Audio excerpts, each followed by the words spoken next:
So I'm just going to quickly introduce this session. I want to say welcome, everyone, for joining the a16z podcast. Normally, when I say that, it's something I say by accident on stage because we are not actually often recording the podcast away. But today, we are recording this at Stripe, and thank you to you all for being here in our audience to join us for this. And Jeff, Jordan, and I are here to talk about the growth of marketplace businesses. Not just in terms of the evolution and growth of them over time, in terms of milestones and inflection points, but also the growth of marketplace businesses as a category. Because Jeff is unique in that he's seen it all, from the OG marketplace business, eBay, where he also led the acquisition of PayPal, to taking OpenTable public right after one of the worst financial crises in history and through a recession. And then also investing in and advising and working very closely with all types of marketplace businesses at all stages and sizes, from Airbnb to Instacart to Lime and so on. And he's now managing partner at Andreessen Horowitz and basically one of the foremost experts on marketplaces. Let's welcome Jeff Jordan.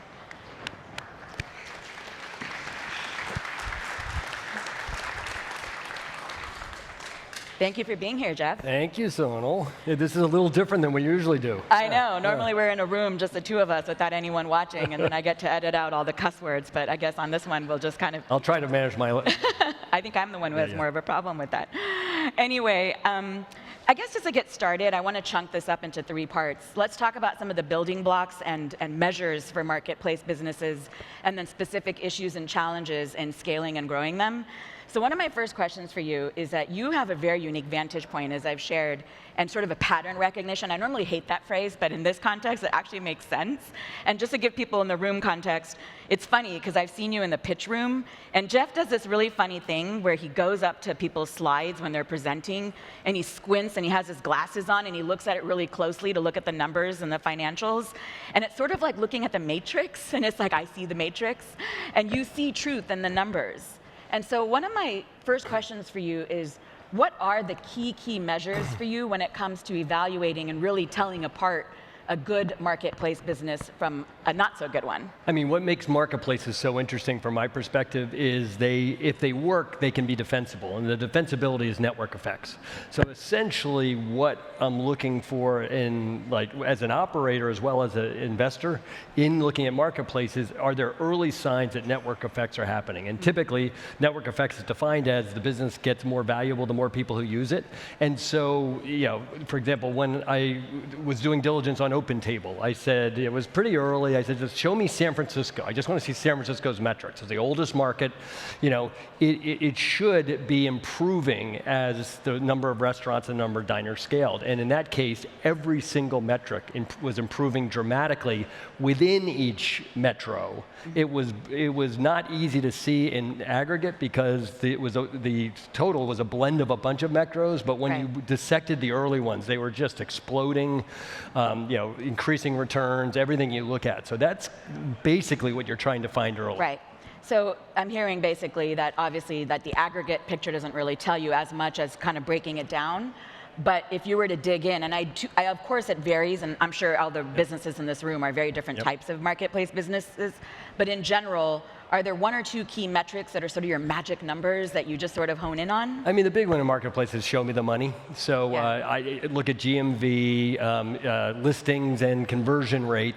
Conversion rate ideally is improving over time, and then share a wallet and things like that. So, but really focused on the financial metrics because that's kind of what tells that the marketplace. So mainly the financials really is a leading indicator there.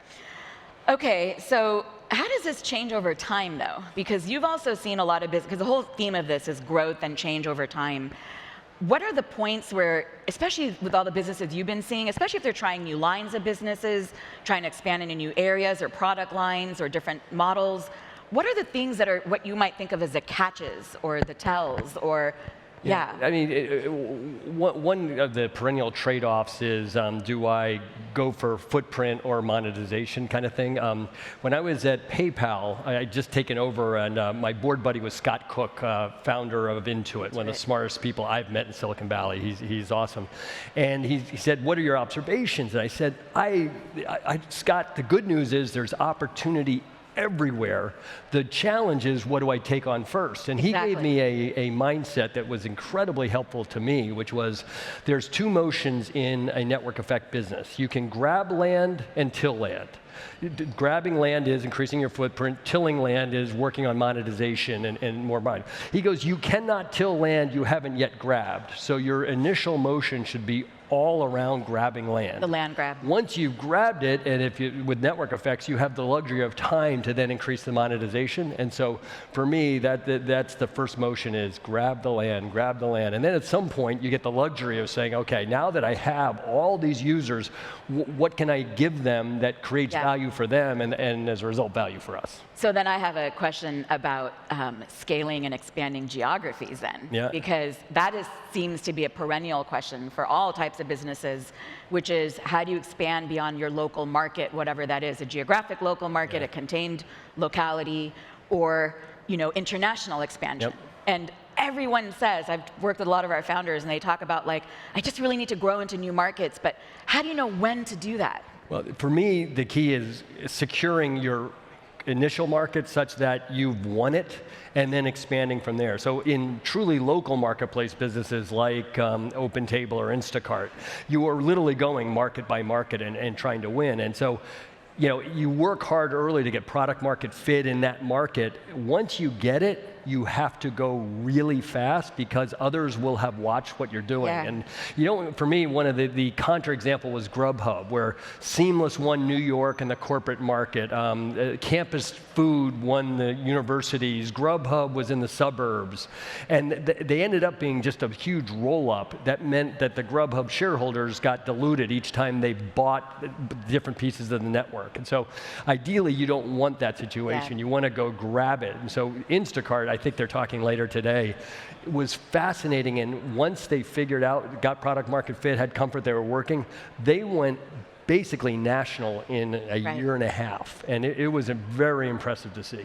I'm going to push you harder on this one, though, because I am sure people in the room are wondering, can you do then two markets at the same time? Like, let's say, okay, you grab it and own it, but could you say, for instance, try to own San Francisco and New York at the same time, and then go to the next one? Like, is it sort of a linear thing, a non-linear thing? Is it a partial linear, non-linear thing? Like, how do you really think about that? I think there are differences by market. OpenTable happened to be one of the slowest marketplace builds I've ever experienced, because you had to go restaurant by city, but then restaurant by restaurant. It would take you a few years to secure enough restaurants to make it interesting for diners. Now, once the diners got interested, the restaurants would run to the door, but that was really slow.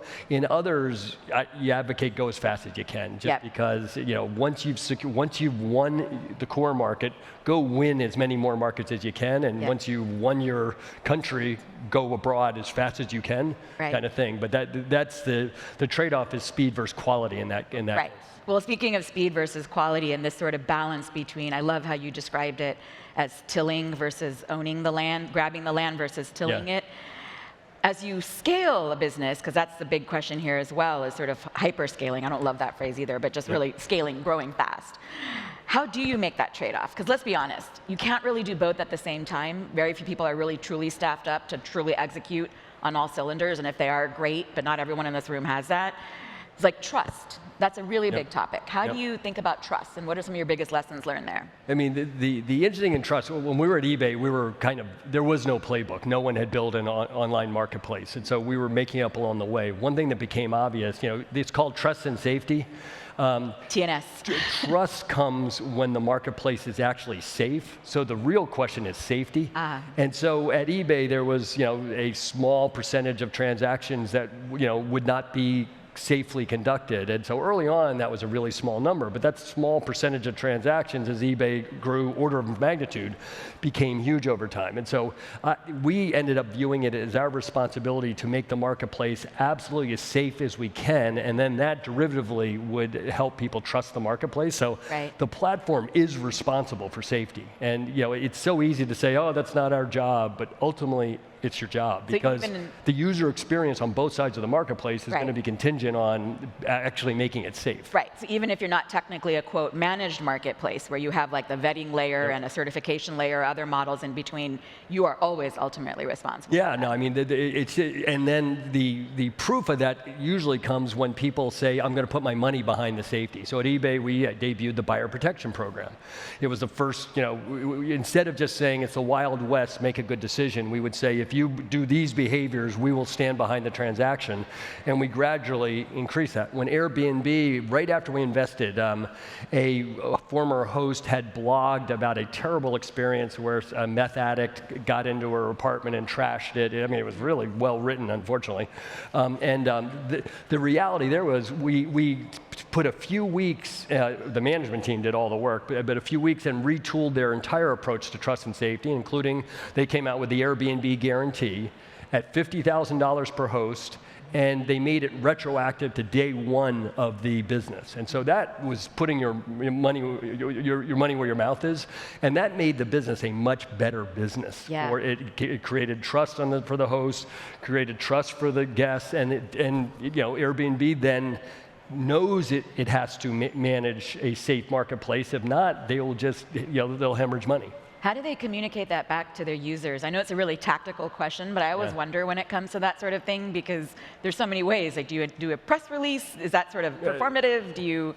All that stuff is nice. You have to do it through great product integration. It has to be contextually there. If I'm thinking of listing my apartment, and Airbnb now has a $50,000 guarantee, as I'm thinking of listing my place, it should be square in front that, oh, by the way, do you know that, if you list your place, we will stand behind it for $50,000. By the way, that number is now $1 million, because as they got more experience, they took on more risk. And so the biggest thing, though, product integration. You can do press releases, you can buy marketing campaigns. The product has to market itself. Right, that's fantastic. So in terms of other specific issues and challenges that people might come across as they scale and grow their business, how do you think about pricing? And in particular, because that's a huge question, how do you think about it when a marketplace business is in a really competitive environment, when you're not the first one and everyone else is either imitating you, or there are knockoffs, or there's other variations that people can go elsewhere? You're tempted to just like cut prices fast. Like, is that the only strategy people have, or? I mean, I believe the supply side of the marketplace, which is typically the one who pays, will be willing to pay for service as long as you're providing them with great value. That service. So ultimately, when we were running eBay, both Yahoo and Amazon, the gorillas of the day, it's hard to remember the day when Yahoo was a gorilla, but they were the gorillas of the day. They launched an auction product where the listings were free. Now, we were charging. Every seller tried Yahoo auctions, every seller tried Amazon auctions. The buyers weren't there, they didn't get the same yield, so they quickly came back to eBay in spite of our fees, which weren't exorbitant, but were meaningful. And because we were delivering volume, we were delivering sales, we were helping them be economically empowered, which is what they wanted. Would you then argue that people should charge more? I mean, obviously, if they have the service, to your point. Yeah, I mean, you have to be a little bit careful, because in eBay's case, in most network effects businesses, you rarely get disrupted by another aspirant doing exactly what you're doing. I call it, you don't worry about your rear view window when you're running a marketplace that's working. Worry about the orthogonal things that come in from the side. Two things happen to eBay over time that make it, it's doing about the same amount of business now as it did when I managed it, which is kind of bizarre. But the two things were, eBay was how to buy hard to find things.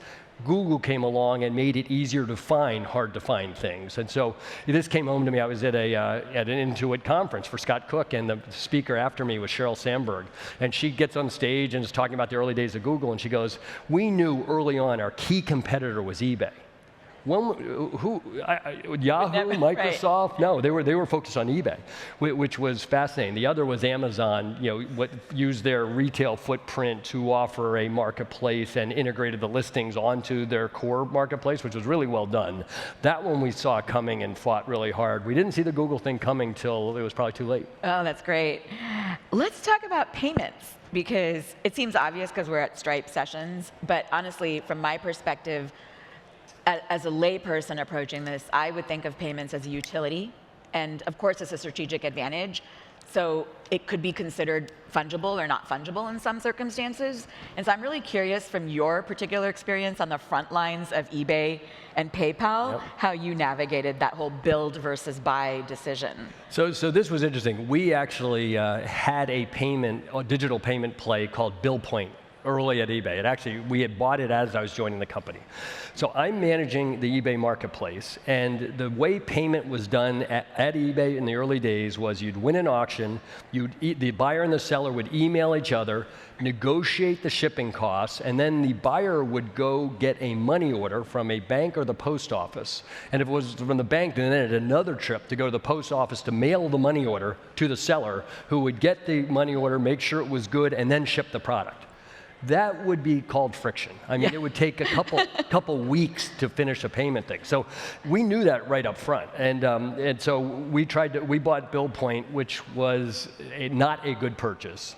And the PayPal guys kind of stumbled into the fact that their product could cure this huge pain point for buyers and sellers on the marketplace. So they went out and through a very ingenious $5, $10 bounty paid to the sellers acquired all the buyers on eBay on behalf of PayPal. So quickly, the eBay cart became PayPal. Now, because we had a payments product, we were hiding PayPal, trying to benefit our product, but we were actually, believe it or not, worried about antitrust violations, and Reid Hoffman assiduously played into those fears and kept us from doing really good integration. So finally, I was managing the largest e-commerce company in America where users couldn't find the cart to pay for an item. They knew how to buy it, they didn't know how to pay for it. So I was listening to customer support calls one day, and here's a woman in tears. I bought the Charizard card for my son for Christmas. It's 4 days before Christmas. I can't find how to pay. What's this PayPal thing? And you're like, oh shit, we're dead. So I was the proponent of buying PayPal, and it took 5 separate engagements to actually get it done. We'd say, we'll offer 200, and they go, our price is 400. 9 months later, we'll offer 400, our price is 800. And that kept going till they were public. And once they're public, the price was marked, and we bought it, I think, for $1.6 billion. And I think I looked yesterday, it was $130 billion now. My pitch to the board was PayPal will be bigger than eBay. That one came true. That's awesome. Yeah. Well, from the inside, I mean, that's a great story. What advice would you have for people in the room who are trying to do a similar kind of advocacy from the inside on the build versus buy question? Like, do they show the data? Because in your case, you managed the cart, you had this clear friction, but it's not so cut and dry all the time. Like, how do you really convince people that have to be the buyers in the end that I want to do it this way? Yeah, I mean, building a payments product is hard. I mean, I've done it. I've done it now. A couple of my companies are trying to do it again. I mean, there was, PayPal in the day was today's Stripe equivalent. So the biggest thing for me, payments does 2 things. It makes it easy and it makes it safe. eBay was a much safer venue to trade on once we knew with complete clarity whether the buyer and the seller had successfully finished the transaction. eBay put them together. PayPal told us, did the money flow work? And so our pitch to the Department of Justice, which I got to do, was fun, was that information will make the venue safer for consumers and sellers, and it did in a very meaningful way. So as long as you can get the ease of use and get your safety lined up, unless you're an extraordinary scale, dedicating a lot of resources to building a payment mark for me isn't the best use of your marginal and very expensive engineering resource. Right, so it comes right back down to trust and safety and security in that case. So let's zoom out a bit and talk about some macro trends in the evolution of marketplaces. In particular, I saw a Financial Times headline or story that eBay that Shopify actually surpassed eBay in market cap, as did Mercado Libre, which is an Argentinian company with a similar marketplace business. And I'm just really curious for what this means in terms of overall trends in these businesses. Did eBay just sort of reach like a peak and then it's like an inevitable gravity? Was there something they might have done differently to stay ahead so that Shopify didn't steal their edge? Is there something unique that Shopify did to kind of seize that market cap? I mean, a lot of people in this room are thinking they're playing a chess game, and you have to think about how to stay ahead and constantly evolve with your business. So, I'm a believer that to be successful over time, I mean, your core business will, I call it the effect gravity. Early on you're growing 200%, the next year you're going 100% year over year, then it's 50% year over year, 25% year over year, 12%, 12.5% year over year. And the core business, most core businesses ultimately run out of growth. So the job of management is to figure out the new things they can layer on top. So I blogged on this, it's called Layers in the Cake, but eBay's first act was ebay.com in the United States. Second act was eBay outside of the United States, huge growth on top of it.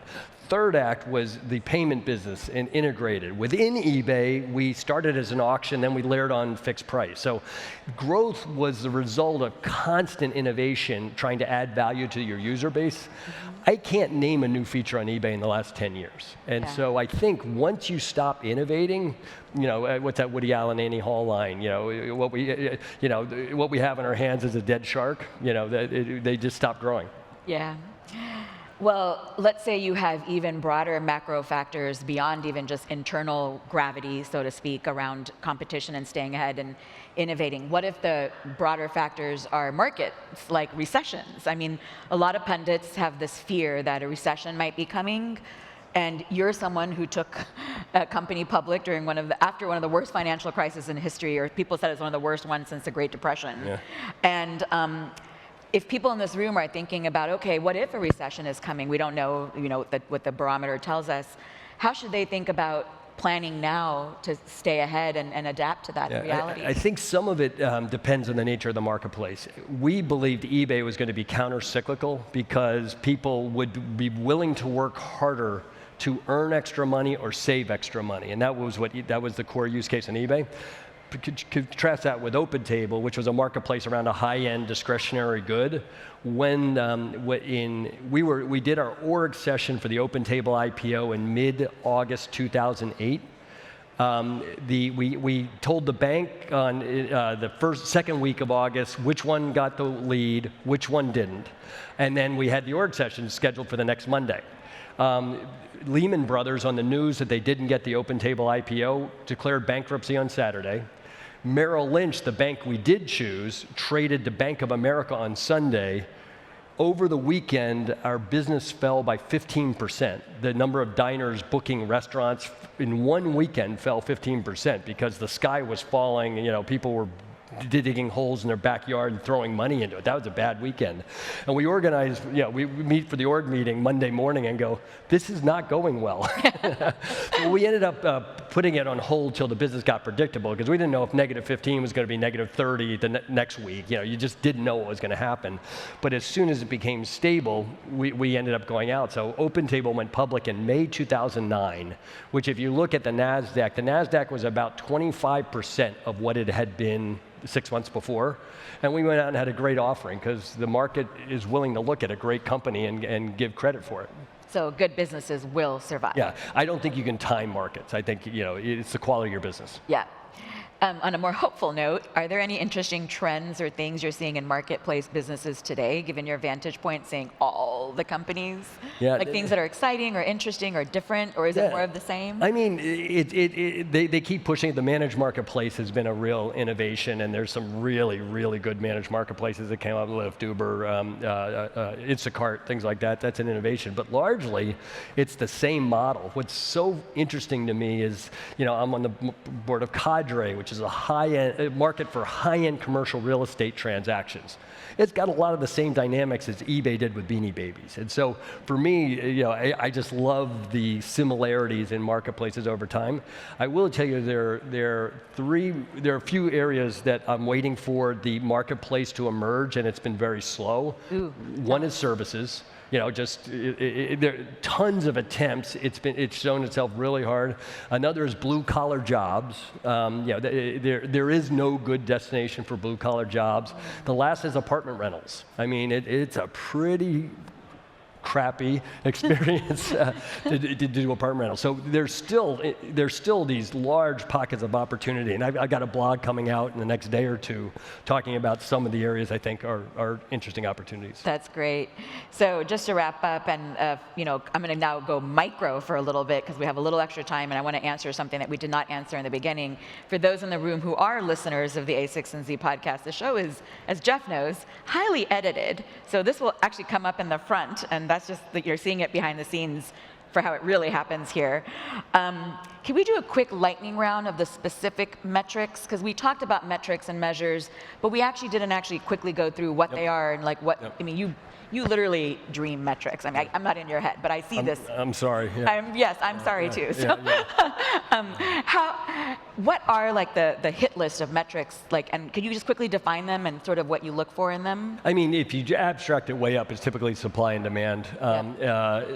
Supply is usually the precondition for a market. That's what took OpenTable so long. We had to have a supply of restaurants, but eBay had to have a supply of cars and computers and Beanie Babies, and then you get the demand metrics. I mean, Airbnb, hosts, guests, it's all the same thing. So on supply, you're looking at, how's it growing? Largely, how are you performing for your suppliers relative to the potential competitive set? Yep. And then, you're looking, is it growing? Is your, units of supply per supplier growing? Is that working for them?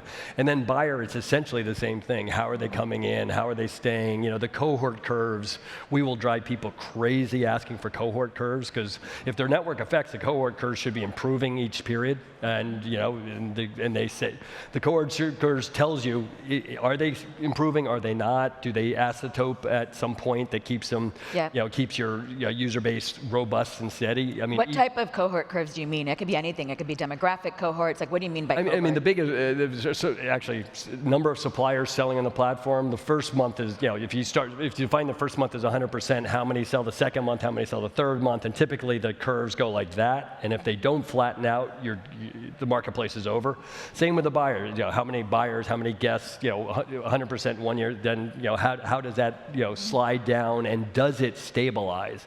At eBay, it actually went down and grew over time. And so those cohorts improved until we got to a level of penetration where all the logical users, all the collectors, all of the the antique buyers and everything else were already on the platform, and then subsequent users started to degrade over time. How about CAC and specifically, because you often talk about some of the trade-offs of organic and inorganic growth when it comes to customer acquisition cost. How do you think about the acquisition and retention as well?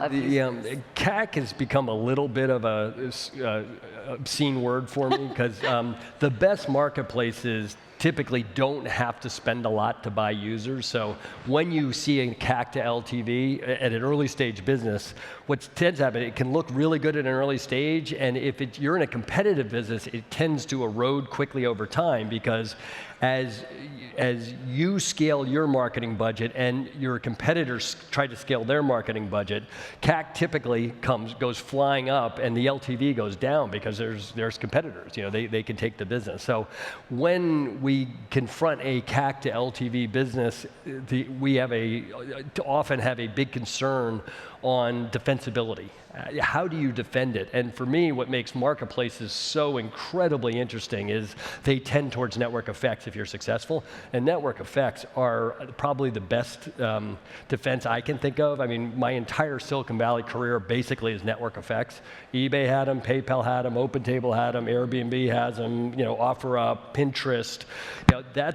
That's what works in Silicon Valley, at least on the consumer side of the business. And so I'm passionate looking for the potential for a network effect. And are there any, final question here, are there any surprising or counterintuitive metrics? What are things that when people pitch you or talk to you about the health of their marketplace business that you're like, God damn it, you just keep getting it wrong, show me this, not this. What is that thing? What is that thing? One that a metric that I've come to rely on heavily is conversion rate, because for me, that's where the supply and demand intersect. And so healthy marketplaces tend to have a conversion rate that is growing, inclining up. Not forever, but just healthy market. Unhealthy marketplace, you see the supply swamping demand. When that happens, it becomes a much worse buyer experience, because if, at eBay, when I ran it, about 50% of listings would sell. If that was, on Yahoo and Amazon auctions, it was like 5 or 10%. That's a terrible seller experience. That's a terrible buyer experience. And so for me, that is where that's kind of where the rubber meets the road. That's great. Like I said, you guys, he sees the matrix. I'm not joking in the room. It's like this crazy looking at everything. And everyone needs a skill. Unfortunately, that's mine, yeah. It's a great one. Yeah. Well, I want to say to everyone, thank you for joining this recording of the A16Z podcast at Stripe Sessions. And that was cacking awesome. So, bad joke, sorry. Thanks, guys. I'm going to cut that out on the edit. Thank you, everyone. That's all right.